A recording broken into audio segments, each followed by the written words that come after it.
Hello everyone, আমার চ্যানেলে তোমাদের সকলকে স্বাগত জানাই। আজকে তোমরা দেখতেই পাচ্ছ, আজকে আমরা যে বিষয়টা নিয়ে আজ আলোচনা করব সেটা হচ্ছে চাইল্ড সেন্ট্রিক এডুকেশন এবং প্রগ্রেসিভ এডুকেশন, যেটাকে আমরা বলছি বাংলায় শিক্ষার্থী কেন্দ্রিক যে পড়াশোনা বা শিক্ষা ব্যবস্থা, এবং প্রগ্রেসিভ এডুকেশন অর্থাৎ প্রগতিশীল যে শিক্ষা ব্যবস্থা। এই দুটি বিষয় নিয়ে আজকে আমরা আলোচনা করব। এবং তোমরা এর সাথে পাশাপাশি এটাও দেখতে পাচ্ছ যে কনসেপ্ট প্লাস এমসিকিউ, অর্থাৎ দুটি বিষয়, এই কনসেপ্টের পাশাপাশি আমি কিছু তোমাদের সঙ্গে এমসিকিউজ নিয়েও আলোচনা করব। আজকে যে এমসিকিউজগুলো আমি রেখেছি সেগুলো আমাদের সিটেট যে এক্সামটা হয়ে থাকে সেন্ট্রাল লেভেলে, সেই এক্সামে এসে গেছে অলরেডি। এবং তার পাশাপাশি আদার্স যে স্টেটগুলো বা রাজ্যগুলো রয়েছে সেখানে থেকেও কিছু প্রশ্ন আমি নিয়ে এসেছি তোমাদের সঙ্গে। আজকে আমি সেই প্রশ্নগুলো নিয়ে আলোচনা করব। তো চলো শুরু করি আজকের আলোচনা। দেখো, আগে প্রথমে একটু প্রগতিশীল শিক্ষা কাকে বলে এবং চাইল্ড সেন্ট্রিক বা শিশু কেন্দ্রিক শিক্ষা ব্যবস্থা কাকে বলে বা কী এগুলো, এটা সম্বন্ধে একটু একটা ছোট্ট মতো একটু ধারণা নিয়ে নিই। তারপর আমরা এদের যে আলাদা আলাদা যে ফিচার্সগুলো রয়েছে বা বৈশিষ্ট্য রয়েছে, ক্যারেক্টারিস্টিক রয়েছে, সেগুলোকে নিয়ে আমরা আলোচনা করব। দেখো, প্রগ্রেসিভ এডুকেশন এটা রয়েছে প্রগ্রেসিভ এডুকেশনের সংজ্ঞা বা ডেফিনেশন, এবং এটা হচ্ছে চাইল্ড সেন্ট্রিক এডুকেশনের সংজ্ঞা বা ডেফিনেশন। দেখো, প্রগ্রেসিভ এডুকেশন কাকে বলছে?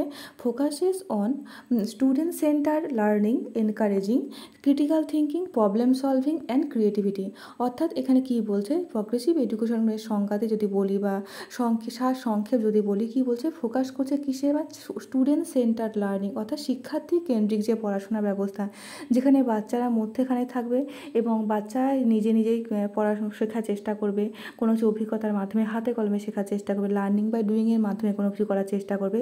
এনকারেজিং ক্রিটিক্যাল থিঙ্কিং, বা বাচ্চাকে উৎসাহিত করতে হবে কোনো ক্রিটিক্যাল থিঙ্কিং করার ক্ষেত্রে, যেখানে বাচ্চা নিজের ডিসিশন নিজে নিতে পারে, কোনো যুক্তি বিতর্ক, তর্ক বিতর্ক বা যুক্তিমূলক কোনো কিছু চিন্তাধারায় বা কোনো খেলা, কোনো রিয়ালিটি কোনো কিছু চলছে, তর্ক বিতর্ক চলছে, সেখানে অংশগ্রহণ করতে পারে, নিজের মতামত জানাতে পারে, এটা কেন ঠিক হলো না বা এটা ভুল, এগুলো সে যুক্তি দিয়ে বোঝাতে পারে, কোনো সমালোচনামূলক চিন্তাভাবনায় অংশগ্রহণ করতে পারে, কোনো সমস্যার সমাধান করতে পারে, কোনো ক্রিয়েটিভিটি অর্থাৎ সৃজনাত্মক কোনো কাজকর্ম, সেটা নাচ হতে পারে, গান হতে পারে, আঁকা হতে পারে, যে কোনো কিছু, অভিনয় হতে পারে, যে কোনো কিছুতে বাচ্চা যদি সেই দিকটা যদি ন্যাক থাকে বা কোনো সেই জিনিসটা যদি তার করতে ভালো লাগে, তো সেই জিনিসটার দিকে তাকে এগিয়ে নিয়ে যাওয়া যাচ্ছে।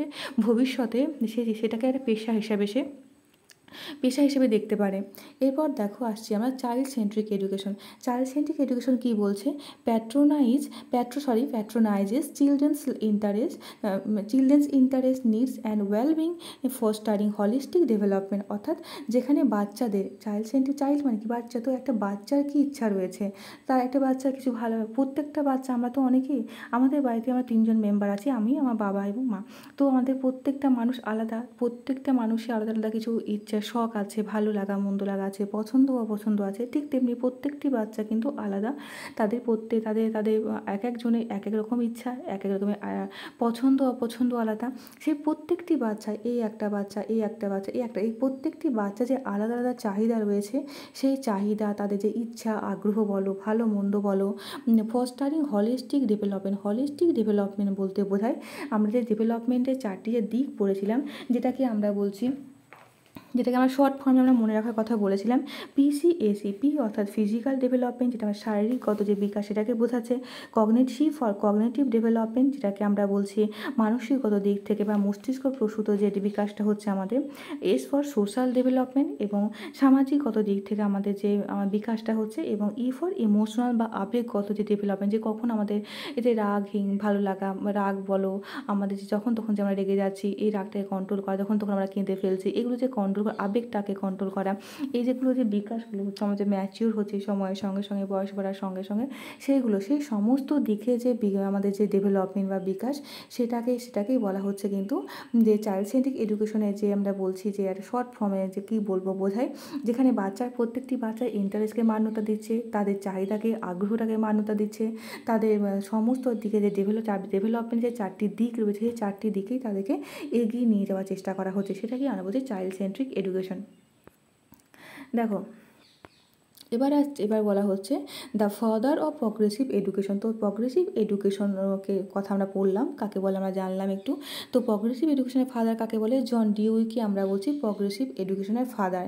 তো এবার দেখো, প্রগ্রেসিভ এডুকেশনের ফাদার বললাম, এবার কি বলছে না, John Dewey is a professor at Chicago university. John Dewey কোথাকার প্রফেসর? না শিকাগো যে ইউনিভার্সিটি তার প্রফেসর, এখানকার তিনি প্রফেসর। অ্যান্ড হি প্রপোজড, এবং তিনি কি বলেছেন না, লার্নিং বাই ডুইং। তাহলে আমরা এখান থেকে আরেকটা প্রশ্ন পেতে পারি যে লার্নিং বাই ডুইং কথাটা কে বলেছেন? তো জন ডিউই বলেছেন, এবং প্রগ্রেসিভ এডুকেশনের ফাদার যাকে বলছি তিনি হলেন জন ডিউই। এবং তিনি লার্নিং বাই ডুইং কথাটা কোথায় বলছেন? শিকাগোতে বলছেন। কত সালে বলেছেন? 1894 তিনি বলেছেন। এবার দেখো, এখানে আরেকটা লিখেছি আমি, the father of child centric education. Child centric এডুকেশনের ফাদার কাকে বলবো? তো জিন রুশো, অর্থাৎ রুশোকে আমরা বলছি চাইল্ড সেন্ট্রিক বা শিক্ষার্থী কেন্দ্রিক যে পড়াশোনা ব্যবস্থা তার ফাদার হলেন রুশো, এবং প্রগ্রেসিভ বা প্রগতিশীল যে শিক্ষা ব্যবস্থা তার ফাদার হলেন জন ডিউই। দেখো, এবার আমরা প্রগ্রেসিভ এডুকেশন কি তার থেকে একটু ছোট্ট ছোটো পয়েন্টের মাধ্যমে বিষয়গুলো একটু করে জেনে নেবো। যখনই আমরা পড়বো তখনই আমরা কিন্তু পয়েন্টসের আকারে পড়বো। আমরা যত পয়েন্টসের আকারে পড়বো, বিষয়গুলোকে মনে রাখার চেষ্টা করবো, দেখবে বিষয়টা আমরা তত বেশি মনে রাখতে পারছি, এবং সেই মনে রাখার বিষয়টাও কিন্তু দীর্ঘস্থায়ী হচ্ছে। তো দেখো কি লিখেছি আমি, প্রগ্রেসিভ এডুকেশন কি বলছে না, emphasises community involvement and social reform. Social reform কাকে বলছি? সমাজে কোনো ভালো দিক মন্দ দিক, এই যে রাজা রামমোহন রায়, ঈশ্বরচন্দ্র বিদ্যাসাগর, বিবেকানন্দ, এই সমস্ত মানুষজন যে সোশ্যাল রিফর্মের সাথে যে সতীদাহ প্রথা আমরা বলছি, বিধবা বিবাহ, এই যে সমাজে যে ভালো দিকগুলোকে তুলে ধরা, এই সমস্ত কাজকর্মের দিকে বাচ্চাদেরকে এগিয়ে নিয়ে যাওয়া, সাহায্য করা, সেদিকে উৎসাহিত করা। কমিউনিটি অর্থাৎ কোনো গোষ্ঠী অথবা কমিউনিটির কোনো দিক ইনভলভমেন্ট ঘটানো। তো সেগুলোর দিকে বাচ্চাদেরকে উৎসাহিত করার কথা বলা হচ্ছে কি না, প্রগ্রেসিভ এডুকেশনের মাধ্যমে। 2 নম্বর দেখো, focuses on developing critical thinking and problem solving. Critical thinking কাকে বলে আমি বললাম, যে এবার দেখো ক্রিটিক্যাল থিঙ্কিং করা এবং প্রবলেম সলভিং, কোনো সমস্যার সমাধান করা, এইসব দিকে যে জোর দেওয়ার কথা, ফোকাস করার কথা বলছে প্রগ্রেসিভ এডুকেশন। 3 নম্বর দেখো, encourages collaboration and group work. তো প্রগ্রেসিভ এডুকেশন কিন্তু কোলাবোরেটিভভাবে, যেখানে সমস্ত বাচ্চাগুলো, সব বাচ্চা, এই সমস্ত বাচ্চা কোনো সহযোগিতামূলক, একে সাহায্য করবে, একে সাহায্য করবে, অর্থাৎ একে অপরকে সাহায্য করবে। এবং গ্রুপ ওয়াইজ, এই যে 4টি বাচ্চা তোমরা দেখতে পাচ্ছ, এই 4টি বাচ্চা কিন্তু গ্রুপ ওয়াইজ একত্রিতভাবে কোনো কাজ করবে, সেই দিকে একত্রিতভাবে কাজ করা, গ্রুপ ওয়াইজ কাজ করা, সহযোগিতা, সাহায্যমূলক যে কাজকর্ম, সেই সমস্ত কাজকর্মের দিকে যে জোর দিচ্ছে সেটা হচ্ছে কিন্তু প্রগ্রেসিভ এডুকেশন। 4 নম্বর দেখো, ইন্টিগ্রেট সাবজেক্ট অ্যান্ড প্রজেক্ট। যেখানে সাবজেক্টের সাথে একটা সাবজেক্ট, তার সাথে প্রজেক্ট বা প্রকল্প যে রয়েছে তার সঙ্গে সংযুক্ত করে, সমন্বিত করে, একত্রিত করে পড়াশোনা করার কথা বলা হচ্ছে। 5 number, teachers act as facilitators and coaches. তো এই যে প্রগ্রেসিভ এডুকেশন, সেখানে টিচারের ভূমিকা কী? তো টিচার কিন্তু একজন সাহায্যকারী ভূমিকা থাকবেন, এবং একজন কোচ বা ফেসিলিটেটর বা সাহায্যকারী ভূমিকা হিসেবে থাকবেন। সেটাই কিন্তু বলা হচ্ছে প্রগ্রেসিভ এডুকেশনে। দেখো, এবার আমরা পড়বো চাইল্ড সেন্ট্রিক এডুকেশন। তো চাইল্ড সেন্ট্রিক এডুকেশন কী বলছে? Patronizes individual child needs and interest. যেখানে প্রত্যেকটি বাচ্চা, এই একটা রাম একটা বাচ্চা, শ্যাম একটা বাচ্চা, যদু একটা বাচ্চা, তো এই যে রাম, শ্যাম, যদু, মধু, এই বাচ্চাগুলো রয়েছে, তো প্রত্যেকেরই কিছু চাহিদা আছে আলাদা আলাদা। এর কিছু ভালো লাগা মন্দ লাগা আছে, এর কিছু ভালো লাগা মন্দ লাগা আছে, এর কিছু পছন্দ অপছন্দ, প্রত্যেকেরই পছন্দ অপছন্দ, ভালো লাগা মন্দ আলাদা আলাদা। তো এই প্রত্যেকটি বাচ্চার ইচ্ছা অনিচ্ছাকে মান্যতা দেওয়ার কথা বলছে চাইল্ড সেন্ট্রিক এডুকেশন। 2 দেখো, focuses on holistic development. Holistic development দেখো, ফিজিক্যাল, ইমোশনাল এবং কগনিটিভ। এই যে শারীরিকগত দিক থেকে, মানসিকগত দিক থেকে, আমাদের আবেগগত দিক থেকে আমাদেরকে প্রত্যেকে কিন্তু ডেভেলপমেন্টের যে উপর যে জোর দিচ্ছে, বিকাশ যেন সব দিক থেকে, শুধুমাত্র ফিজিক্যাল ডেভেলপমেন্ট হলো, আমাদের মানসিক ডেভেলপমেন্ট হলো না, বা ইমোশনাল ডেভেলপমেন্ট হলো না, আমাদের ডেভেলপমেন্ট করতে গেলে আমাদের সমস্ত এই 3টি দিকেই কিন্তু আমাদেরকে ডেভেলপমেন্ট বা বিকাশ আমাদের কিন্তু হতে হবে। তারপর দেখো 3 number, emphasize self directed learning and autonomy. অর্থাৎ যেখানে চাইল্ড সেন্ট্রিক এডুকেশন কী হয়, সেলফ অর্থাৎ নিজে নিজেই শিখবো। এই একটা বাচ্চা রয়েছে, সে কিন্তু কী করবে, নিজে নিজেই কোনো কিছু শেখার চেষ্টা করবে। সেখানে কিন্তু কেউ তাকে সাহায্য করবে না, সে প্রথমে নিজে নিজে শেখার চেষ্টা করবে। এবং যদি টিচার থাকবেন, তিনি কিন্তু গাইড করবেন যে কোন সঠিক পথে এগোচ্ছে কি না, তাকে ফিডব্যাক দেবেন, ভালো দিকে আরও ভালো কীভাবে করতে হবে, সেই সমস্তকে গাইড করবেন। কিন্তু বাচ্চা এখানে কিন্তু নিজে নিজেই শিখবে। 4 নাম্বার দেখো encourages play base learning and exploration, অর্থাৎ বাচ্চা যেখানে কিন্তু প্লে বেস লার্নিং করবে, তাহলে চাইল্ড সেন্ট্রিক এডুকেশনে বাচ্চা খেলতে খেলতে কোনো কিছু শেখার চেষ্টা করবে, বাচ্চা কোনো কিছু এক্সপ্লোরেশন কোনো কিছু খোঁজার মাধ্যমে শেখার চেষ্টা করবে। 5 নাম্বার দেখো teachers act as guides or mentor, এখানে চাইল্ড সেন্ট্রিক এডুকেশন টিচার কিন্তু গাইড হিসাবে থাকবেন, মেন্টর হিসাবে থাকবেন। আর প্রগ্রেসিভ এডুকেশন আমরা ফেসিলিটেটর বা কোচ হিসাবে দেখেছিলাম। তো এই দুটির মধ্যে দেখো প্রগ্রেসিভ এডুকেশন এবং চাইল্ড সেন্ট্রিক এডুকেশন কিন্তু একই রকমের হলেও একটু কিছু পার্থক্য তাদের মধ্যে রয়েছে। তো আমরা পরবর্তীকালে জানবো যে তাদের মধ্যে কী সিমিলারিটিস রয়েছে বা সাদৃশ্য বা বৈসাদৃশ্য কী রয়েছে, কী তাদের মধ্যে মেলবন্ধনী বা কোথায় বা কী পার্থক্য, এসবগুলো আমরা আস্তে আস্তে আমরা জানবো। দেখো the characteristic of classroom environment of progressive classroom. তো প্রগ্রেসিভ ক্লাসরুম, প্রগতিশীল ক্লাসরুম কাকে বলবো? এই যে আমি বারবার প্রগতিশীল বলছি, প্রগ্রেসিভ বলছি, তো প্রগ্রেসিভ বা প্রগতিশীল বলতে কী বোঝায়? প্রগতি মানে কি? অগ্রগতি। আমরা অর্থাৎ আমরা কোনো একটা জায়গায় স্ট্যাটিকভাবে বা নির্দিষ্টভাবে স্ট্যাটিক বলতে আমি এখানে দাঁড়িয়ে আছি, আজকেও দাঁড়িয়ে আছি, কালকেও দাঁড়িয়ে আছি, পরশুও দাঁড়িয়ে আছি, 1 বছর ধরে আমি এই জায়গাটাতে রয়েছি। আমার কোনো কিন্তু আমি এইদিকেও যাচ্ছি না, আমি এদিকেও যাচ্ছি না, না আমি এদিকে যাচ্ছি, না আমি নিচের দিকে যাচ্ছি, কোনো দিকেই আমি যাচ্ছি না, আমি শুধু একটা পয়েন্টেই চুপ করে দাঁড়িয়ে আছি। এটাতে কিন্তু আমার গ্রোথ হবে না, আমার অগ্রগতি হবে না। কিন্তু প্রগ্রেসিভ বলতে কী হবে, যে আমি আজকে এখানে ছিলাম, কালকে আমি কি হলো, কালকে আমি চলে এলাম এখানে, কালকে আমি এলাম এখানে, অর্থাৎ আমার কি হলো, মুভমেন্ট হলো, আমি এগিয়ে এলাম, অর্থাৎ আমার অগ্রগতি হলো। আমি কিছুটা জিনিস হয়তো এখানে আমি শিখেছিলাম, তারপর আমি সেখান থেকে আস্তে আস্তে আরও কিছুটা শিখে আমি এখানে আসলাম। যেমন দেখো আমাদের যদি বলি, প্রত্যেকটা ক্লাস 5 থেকেই বলছি, 5-এ পড়া, 6-এ পড়া, 5, 6, 7, 8 পরপর আছে। প্রত্যেকটা ক্লাসে আমরা ইতিহাস পড়েছি, ভূগোল পড়েছি, বিজ্ঞান পড়েছি। তো আমরা দেখবে যে ইতিহাস বলো, ভূগোল বলো, যেটা আমরা পড়েছি অল্পভাবে পড়েছি। 5-এ যেটা আমরা অল্পভাবে পড়েছি, ক্লাস 6-এ গিয়ে আরও একটু বিস্তারিতভাবে পড়েছি। তারপর আমরা যখন 7-এ পড়েছি আরও একটু বড়োভাবে পড়েছি। যখন আমরা গ্র্যাজুয়েশনে করতে যাব, যখন আমরা অনার্স নিচ্ছি, সেই বিষয়টাতে আরও ডিটেলসে গিয়ে পড়ছি। এবার যারা কম্পিটিটিভ ফিল্ডে গিয়ে পড়ছি, তারা সে অনার্স লেভেলে পরে গিয়েও আমরা পড়ছি, কারণ কোথা থেকে যে প্রশ্ন দিয়ে দেবে কম্পিটিটিভ ফিল্ডে আমরা নিজেরাও জানি না। যত আমরা উঁচু ক্লাসে উঠছি, যত আমাদের হায়ার স্টাডিজ করছি, আমাদের পড়ার লেভেলটাও কিন্তু বেড়ে যাচ্ছে, জানার জিনিসটা বাড়ছে, জানার পরিধিটা বাড়ছে। এই যে সেটাকেই আমি তোমাদেরকে বোঝানোর চেষ্টা করছি। প্রোগ্রেসিভ মানে হচ্ছে কিন্তু আমাদের এগিয়ে যাওয়া, অগ্রগতি হওয়া, যেখানে একটা পয়েন্টে থেকে আমরা আজকে একটা পয়েন্টে ছিলাম, কালকে আমি আরও একটু এগিয়ে গেলাম, সেটাকেই বোঝানো হচ্ছে। আমাদের মুভমেন্ট ঘটছে, আমাদের অগ্রগতি ঘটছে। তো দেখো এখানে বৈশিষ্ট্য, তো প্রগ্রেসিভ ক্লাসরুম কেমন হবে দেখো। তো এই যে প্রগ্রেসিভ ক্লাসরুমের কথা বলছি, সেই প্রগ্রেসিভ যে ক্লাসরুম সেটা হবে, দেখো অপরচুনিটিস ফর কনস্ট্রাকশন নলেজ, যেখানে বাচ্চাকে, ক্লাসরুমটা কেমন হবে, যেখানে একটা বাচ্চা তাকে সুযোগ দিতে হবে। কিসের সুযোগ দিতে হবে? যে কোনো জিনিস শেখার, তার জ্ঞানের গঠন করা, তার যে জ্ঞানটা যে নির্মাণ করবে, সেই জ্ঞান গঠন করার সুযোগটা কিন্তু এই বাচ্চাটিকে দিতে হবে। সে যেন নিজের জ্ঞানের গঠন নিজে করতে হয়। কীভাবে করবে? লার্নিং বাই ডুইংয়ের মাধ্যমে করবে, হাতে কলমে কোনো কিছু শেখার মাধ্যমে করবে, কোনো কিছু পর্যবেক্ষণের মাধ্যমে করবে, কোনো কিছু এক্সপ্লোরেশন বা অনুসন্ধানমূলক কোনো চিন্তা হবে না, কোনো কিছু খোঁজ খবরের মাধ্যমে করতে পারবে। তো সেগুলোই বলা হচ্ছে।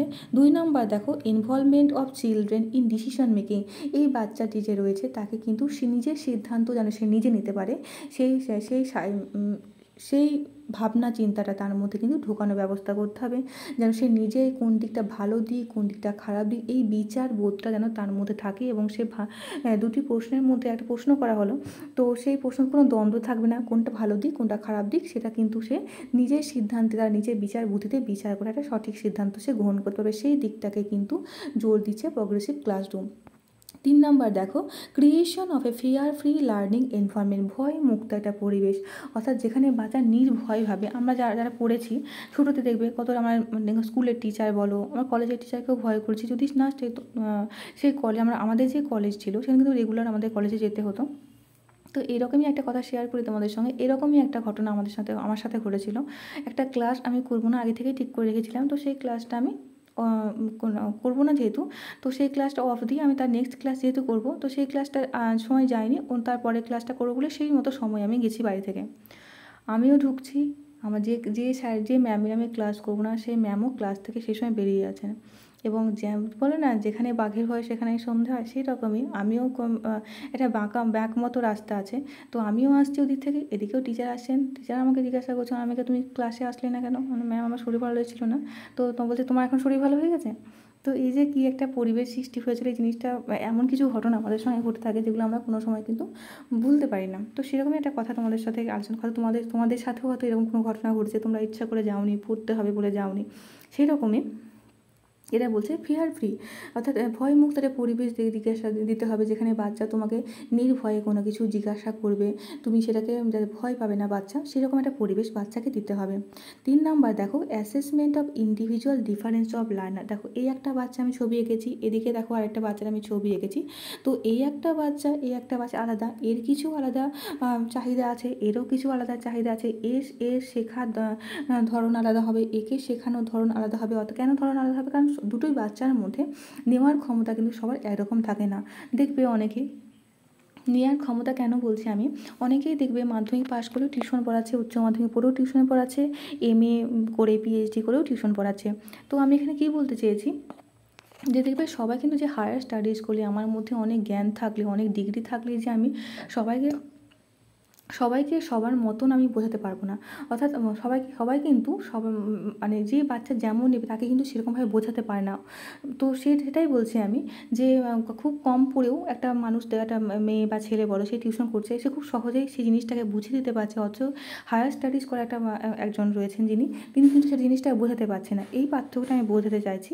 তো সেটাই, তো যার যেমন নেওয়ার ক্ষমতা আমাকে সেরকমভাবে আমাকে বোঝাতে হবে, কারো 70%, কারো 80%, কারো 20%, তাকে সেরকমভাবে আমরা বোঝাবো। কেউ একবার বললে সে বিষয়টা বুঝে যায়, কাউকে 2-3 বার সেই বিষয়টাকে বলতে হয়। এই জিনিসটাকে আমি বোঝানোর চেষ্টা করেছি। দেখো ইম্পর্টেন্স অফ, মুছে দিই আমি, দেখো ইম্পর্টেন্স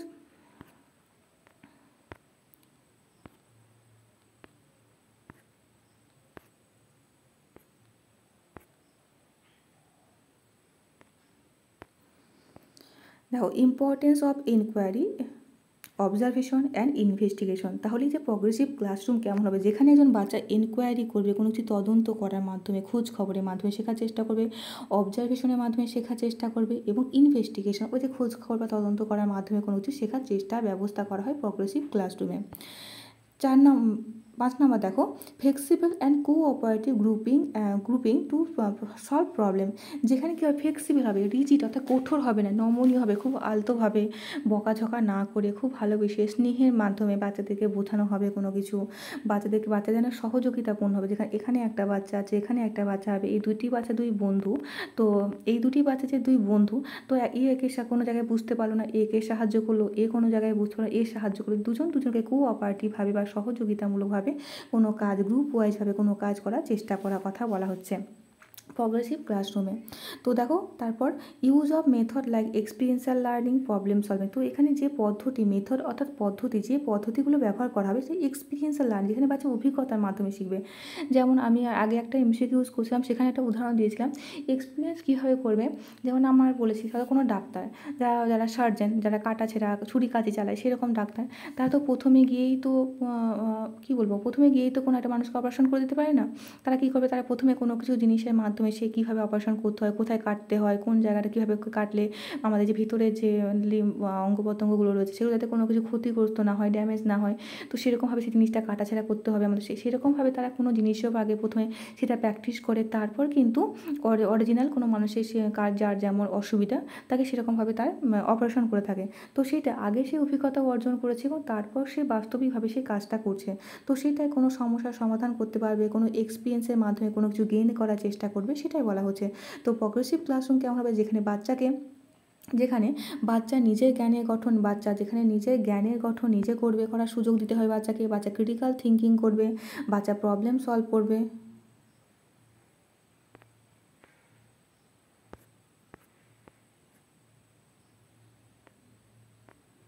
দেখো, বাচ্চা নিজের জ্ঞানের গঠন নিজে করবে, বাচ্চা নিজের ডিসিশন নিজে নিতে পারবে, বাচ্চাকে ফিয়ার ফ্রি একটা পরিবেশ দিতে হবে, প্রত্যেকটা বাচ্চার নিডস অনুযায়ী তাকে অ্যাসেসমেন্ট মূল্যায়ন করতে হবে, বাচ্চা এনকোয়ারি করবে, অবজারভেশন করবে, ইনভেস্টিগেশন করবে, বাচ্চার যে পরিবেশ ফ্লেক্সিবল হবে, বাচ্চা গ্রুপ ওয়াইজ শিখবে, কোঅপারেটিভভাবে কোনো কিছু সমস্যার সমাধান করার চেষ্টা করবে, বাচ্চা এক্সপিরিয়েন্সের মাধ্যমে কোনো কিছু কোনো এক্সপিরিয়েন্সকে কাজে লাগিয়ে কোনো শেখার চেষ্টা করে সমস্যার সমাধান করবে।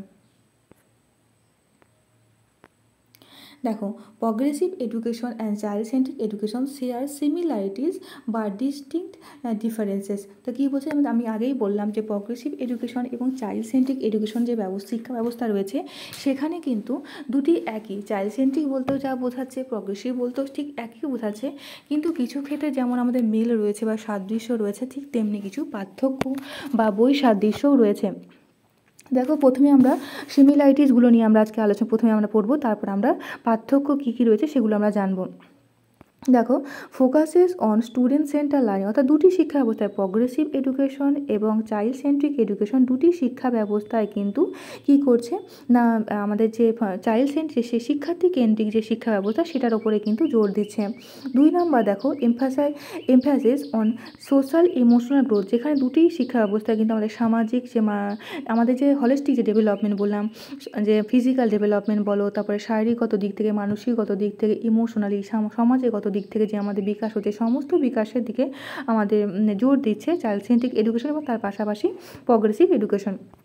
3 নম্বর দেখো, এনকারেজিং কিউরিয়াসিটি অ্যান্ড এনকোয়ারি, তো দুটি এই শিক্ষা ব্যবস্থায় কিন্তু আমাদের কৌতূহল জাগাচ্ছে, আমাদের মনে কোনো কিছু খোঁজ খবর চালিয়ে কোনো কিছু কোনো কিছু তদন্ত করা বলো, খোঁজ খবরের মাধ্যমে কোনো কিছু জানার উপর উৎসাহিত করছে আমাদেরকে। 4 number, flexible and adaptive learning environment, অর্থাৎ যে শিক্ষা ব্যবস্থা কোনো রিজিড নয়, অর্থাৎ কঠোর নয়, যে শিক্ষা ব্যবস্থা হচ্ছে খুব নমনীয়, খুব আলতো, সেরকম শিক্ষা ব্যবস্থা, এবং যে শিক্ষা ব্যবস্থায় অ্যাডাপটিভ লার্নিং এনভায়রনমেন্ট, অর্থাৎ খুব সহজেই সেই শিক্ষা ব্যবস্থাকে আমরা মানিয়ে নিতে, অ্যাডাপটিভ তো মানিয়ে নেওয়া, সেই শিক্ষা ব্যবস্থাটাকে আমরা মানিয়ে নিতে পারি, সেই কথাটা এখানে বলা হচ্ছে। এই যে অ্যাডাপটিভ লার্নিং এনভায়রনমেন্ট, অর্থাৎ অভিযোজন করতে পারি খুব সহজেই, সেই শিক্ষা ব্যবস্থাকে আমরা মানিয়ে নিতে পারি, খুব নমনীয় শিক্ষা ব্যবস্থার কথা, এগুলোই হচ্ছে চাইল্ড সেন্ট্রিক এবং প্রগ্রেসিভ এডুকেশনের সিমিলারিটিস।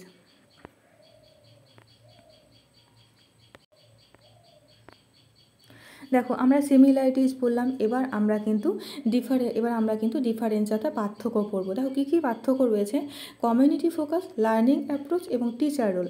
দেখো, কী বলছে কমিউনিটি ফোকাসের মধ্যে, progressive education emphasizes community involvement, while child-centric education priorities individual and child needs. তো প্রগ্রেসিভ এডুকেশন এমফাসাইজ করছে কমিউনিটিকে। কমিউনিটি বলতে কী বোঝায়, আমরা সম্প্রদায়কে বোঝাচ্ছে, কোনো একটা গোষ্ঠীকে বোঝাচ্ছে, সেটাকেই বোঝাচ্ছে, যেখানে কী বলবো, আমাদের যে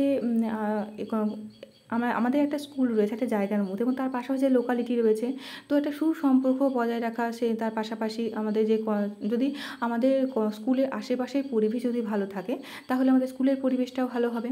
আমরা যদি স্কুলের চারপাশে যে পরিবেশটা রয়েছে সেটাকে যদি কোনো ক্ষতিকর জিনিস থেকে আমরা যদি বাঁচাতে পারি, তারপর কোনো ভালো কাজের দিকে আমরা যদি ইনভলভমেন্ট করতে পারি, তাহলে সেটা একটা ভালো হবে। একটা কমিউনিটি বা গোষ্ঠী মিলে গোষ্ঠীবদ্ধভাবে আমাদেরকে কাজটা করতে হবে, একাভাবে আমি কোনো কাজ করতে পারবো না, সেটার উপর ফোকাস করছে আমাদের প্রগ্রেসিভ এডুকেশন। অর্থাৎ প্রগ্রেসিভ হতে গেলে আমাদেরকে সকলে মিলে একত্রিতভাবে কিন্তু আমাদের গ্রো করতে হবে, আমাদের এগিয়ে যেতে হবে। চাইল্ড সেন্ট্রিক এডুকেশনের প্রায়োরিটিস দিচ্ছে একে ইন্ডিভিজুয়াল, একা হবে, রাম একা, শ্যাম একা, যদু একা, মধু একা, এই যে প্রত্যেকটি বাচ্চা আলাদা আলাদা যে চাহিদা রয়েছে তাদের প্রত্যেককে মান্যতা দিতে হবে, এবং তাদের প্রত্যেকে কিন্তু সমানভাবে প্রত্যেকে আলাদা আলাদাভাবে শিখিয়ে তাদেরকে যেন একই দিকে এগিয়ে নিয়ে যেতে হবে, সেটা বলা হচ্ছে। তারপর দেখো, লার্নিং অ্যাপ্রোচ কী হবে, লার্নিং অ্যাপ্রোচের দিক থেকে তাদের কিছু পার্থক্য রয়েছে। Progressive education focus on project based learning, তো প্রজেক্ট অর্থাৎ যেখানে গ্রুপ ওয়াইজ বাচ্চারা কাজ করবে একত্রিতভাবে। আর চাইল্ড সেন্ট্রিক এডুকেশন যেটা উপর ফোকাস করছে সেটা প্লে বেসড লার্নিং, তাহলে খেলাধুলার মাধ্যমে বাচ্চা শিখে থাকে চাইল্ড সেন্ট্রিক এডুকেশনে, এবং প্রজেক্ট বেসড যে লার্নিং যে শিক্ষা ব্যবস্থা সেটা হচ্ছে কিন্তু প্রগ্রেসিভ এডুকেশনের ক্ষেত্রে। 3 নম্বর যে পাঠ্যক্রমের টিচার রোল, প্রগ্রেসিভ এডুকেশনের টিচার কিন্তু ফেসিলিটেটর হিসেবে থাকে, যেখানে গ্রুপ ওয়ার্ক করা হয়ে থাকে। আর চাইল্ড সেন্ট্রিক এডুকেশনের যে টিচার থাকেন তিনি কিন্তু গাইড করে থাকেন ইন্ডিভিজুয়াল লার্নিং শেখানোর ক্ষেত্রে। তো এক একটা বাচ্চা কীভাবে এগিয়ে যাবে তাকে ফিডব্যাক দিয়ে থাকেন, কোন পথে এগোলে ভালো হবে সেই দিকটায় গাইড করবেন। আর প্রগ্রেসিভ এডুকেশনে কিন্তু ফেসিলিটেটর হিসেবে থাকেন, আর চাইল্ড সেন্ট্রিক এডুকেশনের টিচারের ভূমিকা সেটা হচ্ছে কিন্তু গাইড হিসাবে তিনি থাকবেন। এই ছোটো ছোটো পার্থক্য থেকে কিন্তু আমাদের প্রশ্ন এসে থাকে, যেখানে কিন্তু আমাদের গুলিয়ে যায় যে কোনটা চাইল্ড সেন্ট্রিক এডুকেশন বা কোনটা প্রগ্রেসিভ এডুকেশন। বিষয়গুলো খুবই সহজ, কিন্তু যে বিষয়গুলো যত সহজ সেই বিষয়গুলো কিন্তু তত জটিলতার সৃষ্টি করে। তো বারবার আমাদেরকে এই বিষয়গুলো কী বলবো, পড়াশোনার মাধ্যমে কিন্তু মনে রাখতে হবে।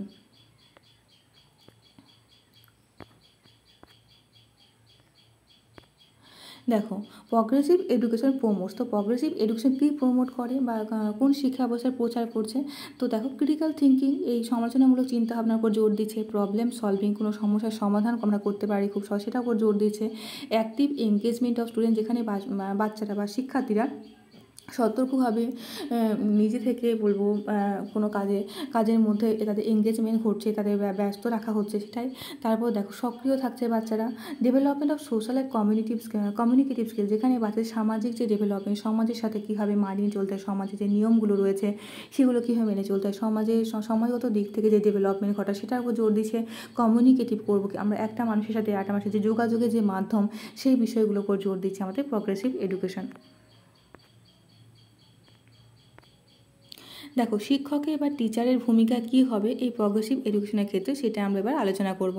দেখো, টিচার কী হবেন, আমরা আগেই বললাম টিচার হবেন কিন্তু ফেসিলিটেটর বা সাহায্যকারী ভূমিকায় থাকবেন। অর্থাৎ তিনি কী করবেন, তিনি বাচ্চাদেরকে গাইড করবেন, তিনি সাপোর্ট করবেন কোনো জায়গায় আটকে গেলে।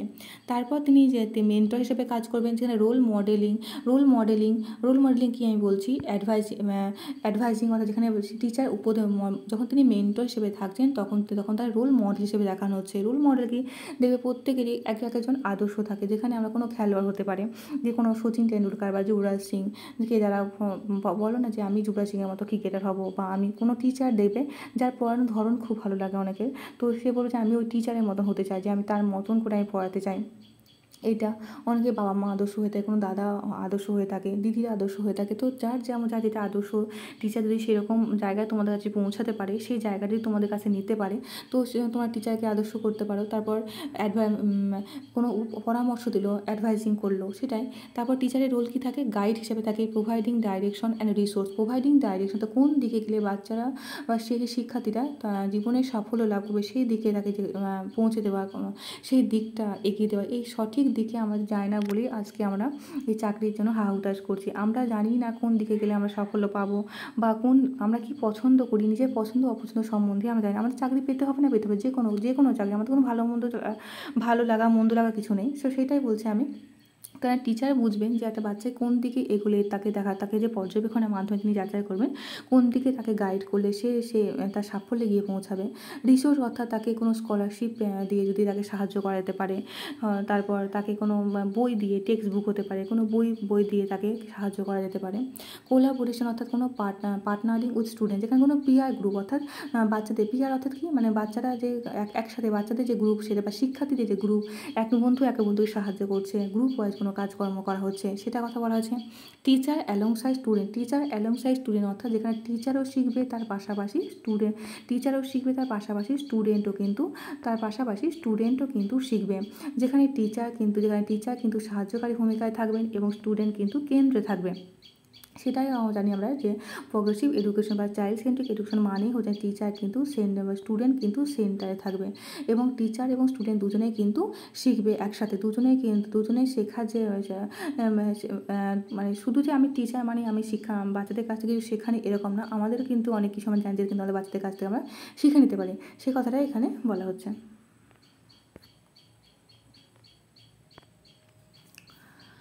দেখো, স্টুডেন্ট আউটকামস বা এই যে আমাদের প্রগ্রেসিভ এডুকেশন হলো, তাদের যে ক্লাসরুম প্রোভাইড করা হলো, কেমন ক্লাসরুম, তার টিচারের রোল কী হবে, এগুলো বলা হলো।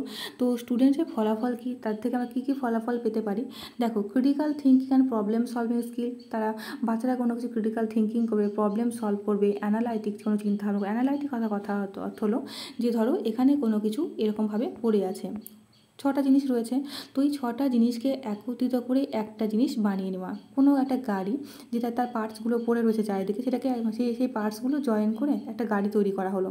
সেটাই সেটাকে হচ্ছে অ্যানালাইটিক, কোনো বিশ্লেষণমূলক কোনো কিছু। আর এটা হয়ে গেল কোনো বিশ্লেষণ করে কোনো কিছু, চুলচেরা বিশ্লেষণ বলে না, যে একদম পুঙ্খানুপুঙ্খভাবে সব কিছু বিশ্লেষণ করে কোনো কিছু জানার চেষ্টা করা হলো, ক্রিয়েটিভ কোনো থিঙ্কিং করা হলো। দুই দেখো, ক্রিয়েটিভিটি অ্যান্ড ইনোভেশন, অর্থাৎ অরিজিনাল কোনো আইডিয়া, কোনো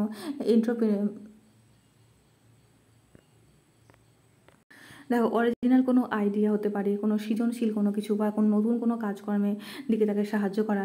এন্টারপ্রিনিউরিয়াল কোনো স্পিরিট হতে পারে, কোনো উদ্ভাবনী কোনো কিছু, উদ্যোক্তা, এন্টারপ্রিনিউরিয়াল কোনো উদ্যোক্তা কোনো উদ্যোগমূলক কাজ করছে সেরকম। তারপর দেখো সি, অর্থাৎ এফেক্টিভ কমিউনিকেশন অ্যান্ড কোলাবোরেশন, অর্থাৎ এই ক্লিয়ার এক্সপ্রেশন, কোনো কিছু জিনিসকে খুব ভালোভাবে স্পষ্টভাবে প্রকাশ করলো, কোনো টিম ওয়ার্ক। এগুলো হচ্ছে ছাত্রদের কাছ থেকে যে প্রগ্রেসিভ এডুকেশনের তারা যে শিখলো, তার থেকে আমরা এই ফলাফলগুলো পেতে পারি। অর্থাৎ ক্লিয়ার, কোনো জিনিসটা খুব স্বচ্ছভাবে বলতে পারছে, তারা অরিজিনাল, তাদের মধ্যে যে আইডিয়াটা, সৃজনশীল কোনো কিছু মনোভাবটা আমরা পাচ্ছি, তার মূল ধারণা তারা দিতে পারছে। তারপর কোনো কিছু এন্টারপ্রিনিউরিয়াল স্পিরিট, অর্থাৎ কোনো কিছু উদ্যোগ নেওয়া, কোনো কাজে এই কাজটা আমি করবো, তার যে উদ্যোক্তা হবে কি, এই যে উদ্যোগ নেব, কোনো কিছু শুরু করার যে চেষ্টা, সেটা তাদের মধ্যে দেখতে পাওয়া যায়। কোনো সৃজনশীল কাজকর্ম তাদের মধ্যে দেখতে পাওয়া যায়। সেলফ রেগুলেশন অ্যান্ড এমপ্যাথি, অর্থাৎ কোন বাচ্চারা নিজেকে রেগুলেট করতে পারে, কোন দিকটা ভালো, কোন দিকটা খারাপ, এই কাজটা করলে আমি কী ফল পেতে পারি, বা এই কাজটা না করলে কী ফল পেতো, এই যে সমস্ত দিকগুলো, যে ভাবনা চিন্তা করা। ইমোশনাল ইন্টেলিজেন্স, সেলফ অ্যাওয়ারনেস, বাচ্চা নিজেকে সতর্ক করা, নিজেকে নিয়ন্ত্রণ করা, এই বোধগুলো প্রগ্রেসিভ এডুকেশনে বা ক্লাসরুমে থাকাকালীন বাচ্চাদের মধ্যে কিন্তু চলে আসে। 5 নাম্বার দেখো, preparing students for a rapidly changing world, যেখানে বাচ্চারা কিন্তু খুব তাড়াতাড়ি তাদের আশেপাশের যে পরিবেশটা রয়েছে সেটা খুব তাড়াতাড়ি চেঞ্জ করতে পারে, কোনো জিনিসকে অ্যাডাপ্টিবিলিটি, কোনো জিনিসকে তাড়াতাড়ি মানিয়ে নিতে পারে। তারপর দেখো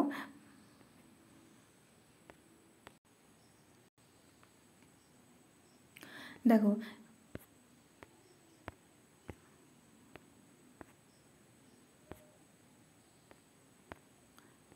রেজিলিয়েন্স মানে হচ্ছে কোনো কিছু স্থিতিস্থাপকতা, অর্থাৎ কোনো জিনিস কতটা স্থায়ী থাকছে, তার ধারণ ক্ষমতা কতটা, সেই স্থিতিশীল কতটা হচ্ছে, সেটাই।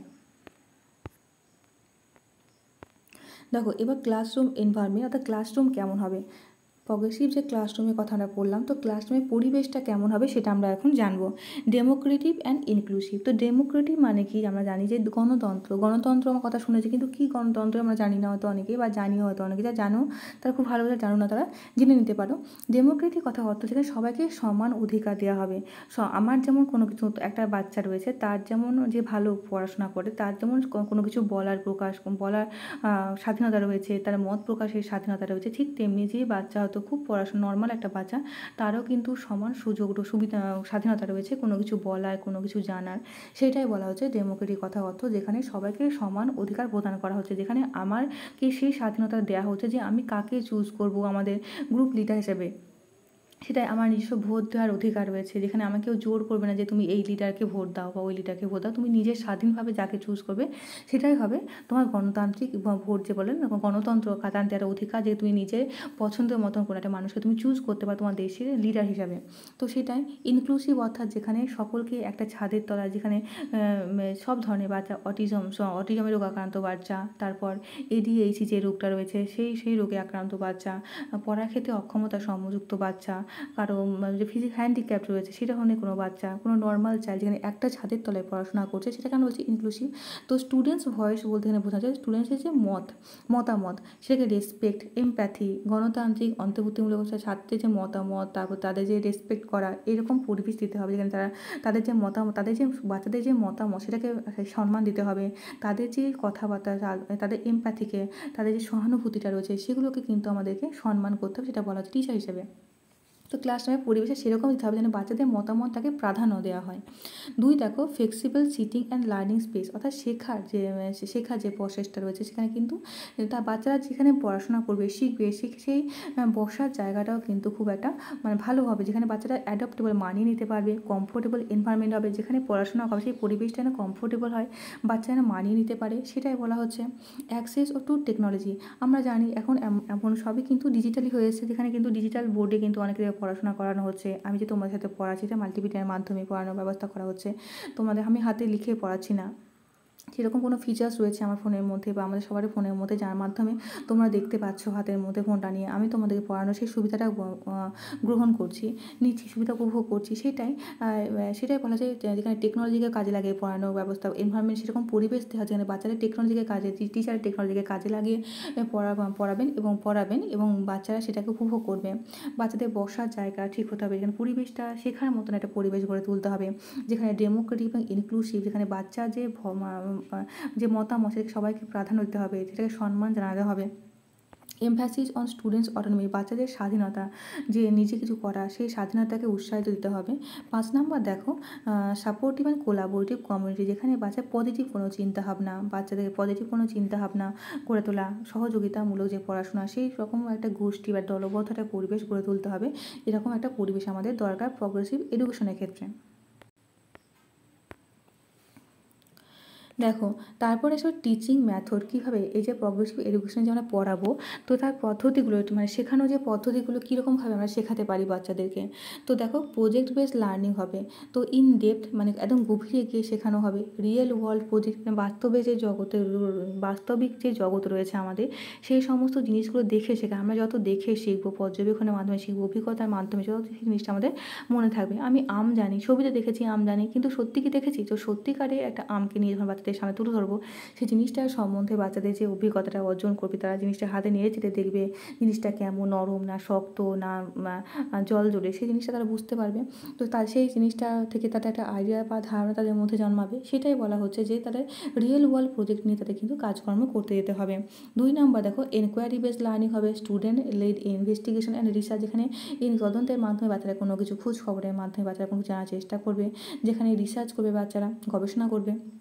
3 দেখো কোলাবোরেটিভ লার্নিং হবে, যেখানে বাচ্চারা গ্রুপ ওয়াইজ কোনো কাজকর্ম করবে, পিয়ার টু পিয়ার লার্নিং, অর্থাৎ 2 বন্ধু রয়েছে, যেখানে হোমওয়ার্ক দেওয়া হলো। তো হোমওয়ার্ক দেওয়ার পরে কী বলা হলো যে যে রীতা সীতার হোমওয়ার্ক চেক করবে, আর সীতা রীতার হোমওয়ার্ক চেক করবে। তাহলে কী হলো? পিয়ার অ্যাসেসমেন্ট হলো, অর্থাৎ 2 বন্ধু দুজনকে অ্যাসেসমেন্ট নাম্বারিং করলো, যে এই জায়গাটা ভুল হয়েছে, এই জায়গাটা আমার থেকে খুব ভালো লিখেছে। এই যে দুজন বন্ধু দুজনের খাতা চেক করলো, এটাকে আমরা বলছি পিয়ার অ্যাসেসমেন্ট হলো। এখানে কী হবে না, পিয়ার লার্নিং করলো, অর্থাৎ কোনো একটা পড়া এক বন্ধু বুঝতে পেরেছে, এক বন্ধু হয়তো বুঝতে পারেনি। তো যে বন্ধু বুঝতে পেরেছে, সেই বন্ধু আরেক বন্ধুকে শিখিয়ে দিচ্ছে বা বলে দিচ্ছে যে এই বিষয়টা এরকমভাবে হবে। তো এই যে শিক্ষণ ব্যবস্থা, শিক্ষণ প্রণালী বলছি, সেটাকেই বলা হচ্ছে পিয়ার টু পিয়ার লার্নিং, যেখানে আমরা বন্ধুদের কাছ থেকে আমরা শিখতে পারি। 4 নম্বর দেখো হ্যান্ডস অন অ্যাক্টিভিটির মাধ্যমে শেখাচ্ছে, যেন প্র্যাকটিক্যালি বা হাতে কলমে কোনো কিছু শিখবে, এক্সপিরিয়েন্স, অভিজ্ঞতার মাধ্যমে শিখবে।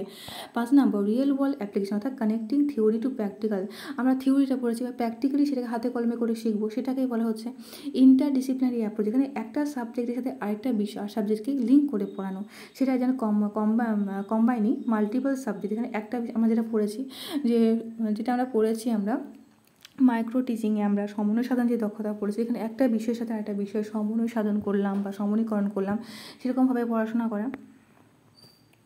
যেমন আমি যদি বলি,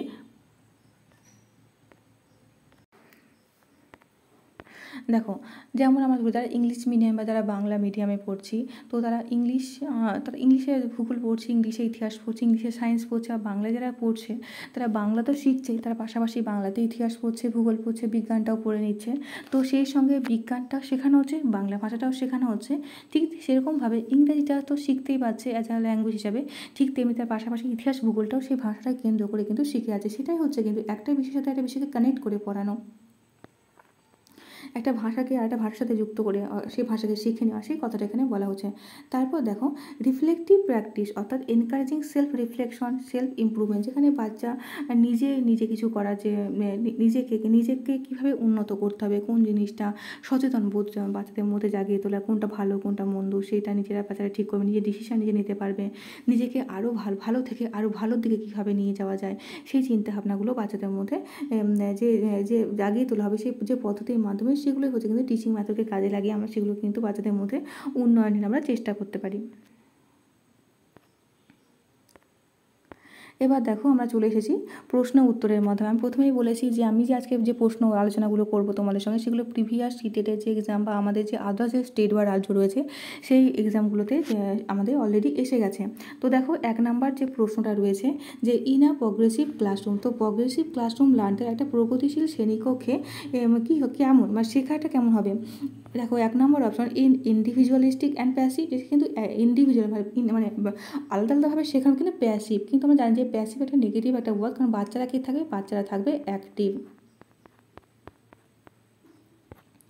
বাচ্চারা অ্যাক্টিভ থাকবে। দেখো 2 number inactive and social in character, 3 দেখো ইন এক্সাম ওরিয়েন্টেড, 4 দেখো ইন টেক্সট বুক সেন্টার। তো এক্ষেত্রে আমাদের যেটা সঠিক উত্তর হয়ে যাচ্ছে সেটা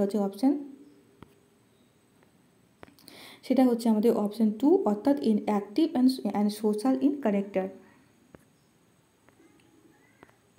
2 নম্বর প্রশ্ন দেখো, which of the following illustrate a constructivist learning approach in a progressive classroom. তো প্রগতিশীল শ্রেণীকক্ষে গঠনমূলক শিক্ষার পদ্ধতি যে চিত্র সেটা তুলে ধরে কোনটা, কোন অপশনসটা তুলে ধরছে? মাল্টিপল ইন্টারপ্রিটেশনস, একাধিক ব্যাখ্যা সহযোগে যে পড়াশোনা সেটা, রুট মেমোরাইজেশন, মুখস্থবিদ অ্যান্ড ভার্বাটিজম রিকল, অর্থাৎ কোনো কিছু মুখস্থের মাধ্যমে মনে রাখা। 3 বলছে রিওয়ার্ড অ্যান্ড পানিশমেন্ট, পুরস্কার এবং শাস্তি। 4 বলছে দেখো রিপিটেড ড্রিল অ্যান্ড প্র্যাকটিস, কোনো কিছু বারবার পড়ে সেটাকে মনে রাখা। তো এক্ষেত্রে এটা আমাদের সঠিক উত্তর সেটা হচ্ছে কিন্তু মাল্টিপল ইন্টারপ্রিটেশন কেন হলো এই অপশনটা? কারণ আমরা আগেই পড়েছি যে এখানে বাচ্চাকে কী করা হবে, একটা বাচ্চাকে বিভিন্ন দিকে পড়াতে হবে, অর্থাৎ বাচ্চাকে ইন্ডিভিজুয়ালি শেখাতে হবে। যার বাচ্চা যেমন নেওয়ার ক্ষমতা, সেই বাচ্চাকে তেমনভাবে আমাদেরকে শেখাতে হবে, সেরকম পরিবেশ দিতে হবে, সেটাই। তো একটা বাচ্চা একবার কোনো একটা জিনিস একটা উদাহরণ দিয়ে বুঝতে পেরেছে, সেখানে যদি আরও 10 জন বাচ্চা থাকবে, প্রত্যেকে কিন্তু সেরকম একবার বললে তিনি বুঝতে পারবেন, তাকে তার মতন করে আরও কিছু 3-4টি উদাহরণের মাধ্যমে সেই বিষয়টাকে তার কাছে পরিষ্কার করে দেওয়া, সেটা হচ্ছে মাল্টিপল ইন্টারপ্রিটেশন বা একাধিক ব্যাখ্যার সহজে কিন্তু আমাদেরকে পড়াতে হবে। কারণ একটা ক্লাসের মধ্যে বিভিন্ন ধরনের বাচ্চা থাকে, একটা ডাইভার্স ক্লাসরুম থাকে, বৈচিত্র্যযুক্ত একটা ক্লাসরুম থাকে, সেখানে কিন্তু সবাইকে নিয়ে আমাদেরকে চলতে হবে, সবাইকে সবার মতন করে আমাদেরকে বোঝাতে হবে বা পড়াতে হবে।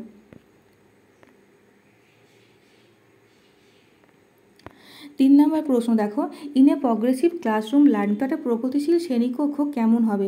ইন এ সোশ্যাল প্রসেস, একটা সামাজিক একটা প্রক্রিয়া। ইন এ সিম্পল প্রসেস, একটা সহজ একটা প্রক্রিয়া। 3 it can take place only through formal instruction, শুধুমাত্র যে ফর্মাল কোনো ইনস্ট্রাকশন দিল। 4 নম্বর দেখো ইন কন্ডিশনাল আপন এক্সাম। তো দেখো এখানে যেটা সঠিক উত্তর হবে সেটা হচ্ছে কিন্তু একটা সোশ্যাল একটা প্রসেস, কারণ আমরা দেখেছি যেখানে কিন্তু গোষ্ঠীবদ্ধভাবে কোনো কিছু করার চেষ্টা করা হচ্ছে, সামাজিকরণের মাধ্যমে শেখার চেষ্টা করা হচ্ছে। তো এক্ষেত্রে আমাদের সঠিক উত্তর হয়ে যাবে কিন্তু প্রশ্ন নম্বর 3-এ সঠিক উত্তর হয়ে যাচ্ছে আমাদের অপশান 1।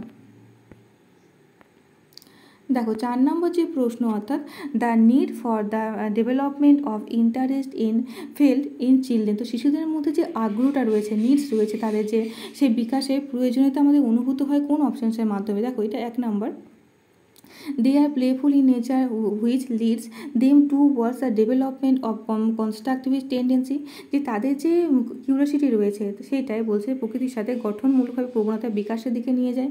2 দেখো ইন্টারেস্ট মেক চিলড্রেন্স ফিলিং মোর ম্যাচিওর, তো বাচ্চাদের যে আগ্রহ সেটা তাদের যে ফিলিং বলো, তাদের যে অনুভূতি সেটাকে আরও পরিপক্ক করে তোলে।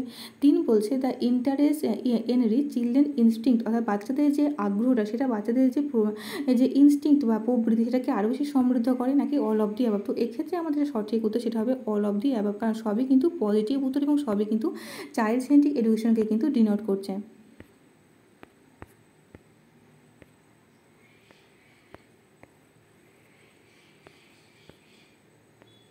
5 নম্বর প্রশ্ন দেখো, which of the following practices of the teacher so that the respect the rights of the child. তো কী বলছে, which of the following practices of the teacher so that they respect the rights of the child. তো শিক্ষক নিচের কোনটি দেখায় যেখানে শিশুর অধিকারকে সম্মান করছে টিচার? দেখো learner centre approach, asking low achievers to leave to the school, এটা স্কুল হবে। 3 নম্বর দেখো রিজিড এক্সামিনেশন, মানে কঠোর একটা পরীক্ষার ব্যবস্থা করা। 4 number advising special children to go to special, যে স্পেশাল বাচ্চাদের চাইল্ড রয়েছে তাদেরকে স্পেশাল স্কুলে ভরে দেওয়া। তো এটা তো হবেও না, কঠোর তো হবেই না, কারণ ফ্লেক্সিবল হতে হবে আমাদেরকে। তো আজকে low achievement to leave to school, তো সেটাও হবে না। লো অ্যাচিভার মানে যারা কম নাম্বার পেয়েছে এরকমকে বোঝানো হচ্ছে।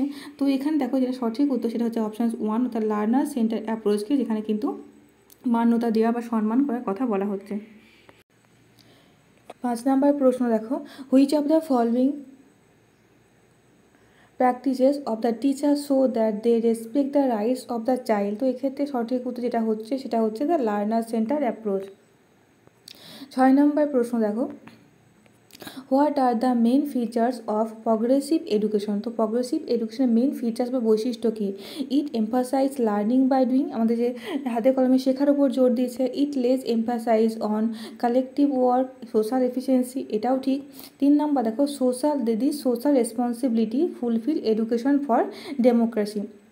তো আমাদের যে সোশ্যাল যে রেসপন্সিবিলিটিস রয়েছে, আমাদের সামাজিক যে দায়বদ্ধতা রয়েছে, যেগুলো আমাদের ফুলফিল করছে এডুকেশন ফর ডেমোক্রেসি, আমাদের যে সামাজিক যে দায়িত্ব সেগুলো আমাদের শিক্ষা ব্যবস্থা কিন্তু আমাদের পূরণ করছে। তো এগুলো এক্ষেত্রে আমাদের সঠিক উত্তর হয়েছে কিন্তু অপশান 4। 7 নম্বর দেখো, which of the following is not related to child centre teaching and learning. তার নিচে কোনটি চাইল্ড সেন্টার এবং টিচিং ও লার্নিংয়ের সাথে সম্পর্কযুক্ত না? তার নেগেটিভ যেটা আমাদের নেগেটিভ সেটা হবে আমাদের সঠিক উত্তর। দেখো, এমফাসাইজ অন লার্নিং এক্সপিরিয়েন্স, এটা সঠিক। 2 দেখো, এমফাসাইজ অন হলিস্টিক ডেভেলপমেন্ট, এটাও আমরা থিওরিতে পড়েছি বা কনসেপ্টের মধ্যে আমরা আলোচনা করেছি। 3 দেখো, এমফাসাইজ অন সেলফ লার্নিং, এটাও আমরা পড়েছি। তো আমরা কোনটা পড়িনি? 3টে যদি ঠিক হয়ে যায় তাহলে আমাদের অপশান ডি হয়ে যাচ্ছে আমাদের ভুল উত্তর হবে, কারণ এমফাসাইজ অন ক্লাসরুম টিচিং, তো ক্লাসরুম টিচিংয়ের উপরে কিন্তু এমফাসাইজ করে না। 8 নাম্বার দেখো, আর চাইল্ড সেন্টার পেডাগগি। তো আমাদের যে চাইল্ড সেন্টার যে পেডাগগি রয়েছে, তো সেটা আমাদের কী শেখাচ্ছে? 1 নম্বর দেখো, ইনকর্পোরেটস ডাইভার্স পেডাগগি মেথড, যে আমাদের বিভিন্ন ধরনের যে শেখার যে প্রক্রিয়া বা পদ্ধতি সেটার উপর জোর দিচ্ছে বা ইনকর্পোরেট করছে, সেটাকে অন্তর্ভুক্ত করছে। 2 প্রমোটস ডেমোক্রেটিক ক্লাসরুম, আমাদের যে গণতান্ত্রিক যে ক্লাসরুম সেটার উপর জোর দিচ্ছে। 3 কনসিডার চিলড্রেন সাইকোলজিক্যাল ডেভেলপমেন্ট, একটা বাচ্চা যে সাইকোলজিক্যাল মনস্তাত্ত্বিকগত দিক সেটার উপর বিবেচনা করছে। ডি দেখো বা 4 option 4 gives primacy to the teachers অথরিটিকে মান্যতা দিচ্ছে। যখনই আমরা এই ধরনের প্রশ্ন উত্তর আসবে আমাদের মধ্যে, সবগুলোই পড়ার দরকার নেই, তোমরা অপশানসগুলোকে দেখবে যে দেখো এখানে এক ঝলক দেখে নেবে প্রশ্নটা। তারপর দেখো 4 নম্বর যে অপশানসটা রয়েছে, দেখো এখানে 4 নম্বর যে অপশানসটা রয়েছে, এই যে gives primacy to teachers authority, তো অপশানস 4 এটা। তো এই যে অপশানস 4 দেখো 1 নম্বর অপশানসে রয়েছে, 2 নম্বর অপশানসে রয়েছে, আবার 3 নম্বর অপশানসে রয়েছে। তার মানে এটা যে প্রশ্নের মধ্যে যে অপশানসের মধ্যে হবে সেটা উত্তর হবে না। তো দেখো অপশানস 4-এ আমাদের কিন্তু এই 4 যে অপশানসটা সেটা কিন্তু নেই, তাহলে এক্ষেত্রে আমাদের সঠিক উত্তর হয়ে যাচ্ছে অপশানস 4।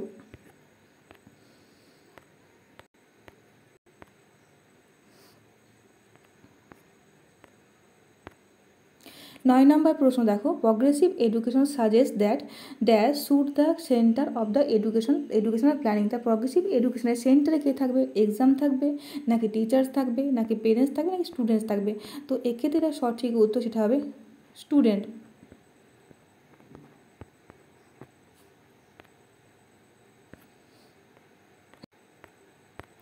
10 নম্বর প্রশ্ন দেখো, in education John Dewey stress on. তো জন ডিউই নিচে এডুকেশনে কোন বিষয়টার উপর তিনি জোর দিয়েছেন? Learning by doing, rote learning, authoritarian teaching method, নাকি ইমিটেশন অফ মডেলিং। তো আমরা থিওরিতে পড়েছি বা কনসেপ্টের মধ্যে আমরা আলোচনা করছি যে জন ডিউই যে বিষয়টার উপর তিনি জোর দিয়েছেন সেটা হচ্ছে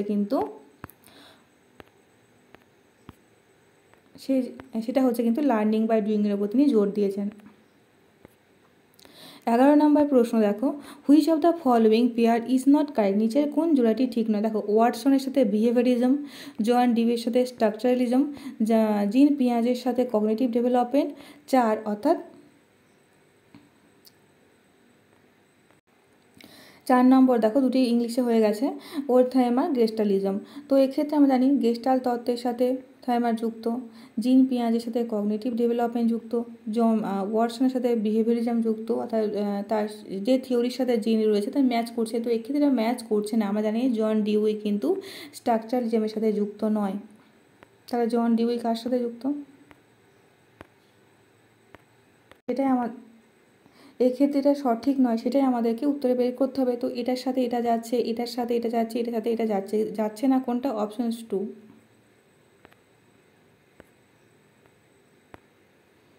12 নম্বর প্রশ্ন দেখো, child centre education was advocated by which of the following thinker. তো চাইল্ড সেন্টার এডুকেশন কোন চিন্তাবিদের সাথে পক্ষে ছিলেন? কোন চিন্তাবিদের পক্ষে ছিলেন?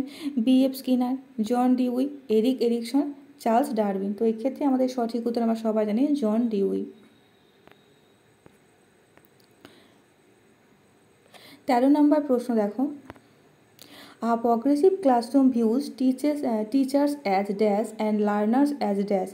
তারা প্রগতিশীল শ্রেণীকক্ষে টিচারকে কী হিসাবে দেখা হয় এবং লার্নার্স বা শিক্ষার্থীকে কী হিসাবে দেখা হয় সেটা জিজ্ঞাসা করা হচ্ছে। দেখো, নলেজ ডেলিভার হিসেবে টিচার থাকেন এবং বাচ্চা থাকেন প্যাসিভ। তো এটা পাবে না, কারণ বাচ্চারা থাকবে অ্যাক্টিভ। 2 দেখো বলছে dominant source of information subordinate participation, তো এটাও হবে না। 3 নাম্বার দেখো ফেসিলিটেটরস অ্যান্ড 2 নাম্বার বলছে active participants in knowledge construction. তো এখানে টিচার, আমরা জানি প্রগ্রেসিভ এডুকেশনের টিচার কিন্তু ফেসিলিটেটরের ভূমিকা পালন করবেন এবং যে লার্নার থাকবে তারা কিন্তু active participants in knowledge construction. তো এক্ষেত্রে আমাদের সঠিক উত্তর যেটা সেটা হবে অপশান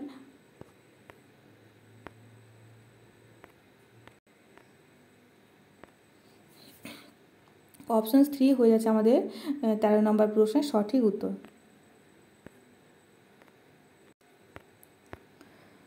দেখো 14 নম্বর প্রশ্ন, according to John Dewey dash must be experience by the children in school to make them better citizen.